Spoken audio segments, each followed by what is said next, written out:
মণ্ডল সভাপতির বিরুদ্ধে পশ্চিম আগরতলা থানায় মামলা রুজু করল যুব কংগ্রেস। এমনটি জানিয়েছেন যুব কংগ্রেসের নেতৃত্ব। তাদের তরফে জানানো হয়েছে, শান্তিরবাজার যুব মোর্চার মণ্ডল সভাপতি রামপ্রসাদ শীল আপত্তিকর স্লোগান দিয়েছেন। তার বিরুদ্ধেই সেখানে পশ্চিম আগরতলা থানায় মামলা দায়ের করা হয়েছে। শান্তিরবাজার যুব মোর্চার মণ্ডল সভাপতি রামপ্রসাদ শীলের বিরুদ্ধে পশ্চিম আগরতলা থানায় মামলা দায়ের করল প্রদেশ যুব কংগ্রেস।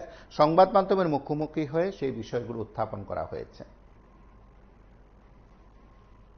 মাধ্যমে এবং সোশ্যাল মিডিয়ার মাধ্যমে আমরা দেখতে পাই, গত 7 সেপ্টেম্বর 2025 তারিখে শান্তিরবাজার মণ্ডল যুব মোর্চার সভাপতি শ্রী রামপ্রসাদ শীলের নেতৃত্বে একটা র্যালি বের হয় শান্তিরবাজার পাবলিক রোডে। ওনারা পাবলিক রোডে প্রটেস্ট করতে গিয়ে প্রটেস্ট র্যালি বের করে ওনারা যে অসাংবিধানিক স্লোগান দিয়েছেন, ওনারা বলেছেন যে কংগ্রেসের চামড়া তুলে নেব আমরা, কংগ্রেসের গালে গালে জুতা মারো তালে তালে। এই শব্দগুলো অসাংবিধানিক, এবং এটা শুধু অসাংবিধানিক শব্দ নয়, এটা একটা ক্রাইমও। এবং এই রাজ্যের শান্তির পরিবেশকে বিনষ্ট করার জন্য এই ধরনের অপদার্থ নেতৃত্ব সকল নেতারা এই ধরনের উস্কানিমূলক স্লোগান দিয়ে থাকেন।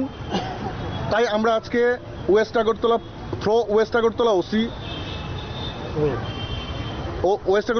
ওসি আমরা শান্তিরবাজার পুলিশ স্টেশনে before the OC in charge officer in charge Santirbazar police station আমরা আজকে এফআইআর লজ করেছি রামপ্রসাদ শীলের এগেনস্টে এবং অন্যান্য মিসক্রিয়েন্ট যারা এই প্রটেস্ট র্যালিটা অর্গানাইজ করেছে।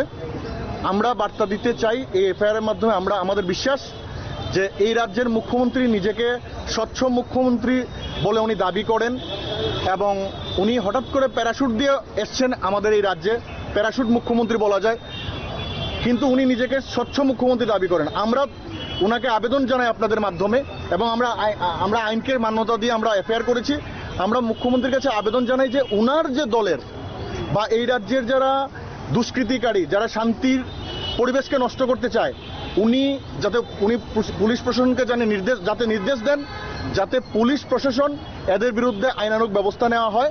শুধু পুলিশ বিরোধীদের, আমাদের নেতা যুবনেতা শাহজাহান ইসলাম মুখ্যমন্ত্রীর বিরুদ্ধে লাইভ করেছে। ডেমোক্রেটিক কান্ট্রিতে বা ডেমোক্রেটিক ইন্ডিয়াতে, দেশে যে লাইভটা করেছে তার মধ্যে এত খারাপ কি বলেছে? সে মুখ্যমন্ত্রী পদত্যাগ দাবি করছে।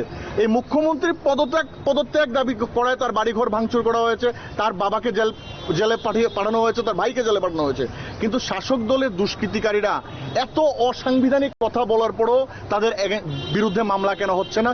তার জন্য আমরা ধিক্কার জানাই, এবং আমরা বলতে চাই ভারতীয় জাতীয় কংগ্রেসের একজন সাধারণ কর্মী হিসাবে আজ আমরা মামলা করেছি, এবং আমরা বার্তা দিতে চাই তাদেরকে আপনাদের মাধ্যমে, চিরদিন কাহারও সমান না যায়, আজ যে রাজা ধীরাজ, কাল সে ভিক্ষা চায়।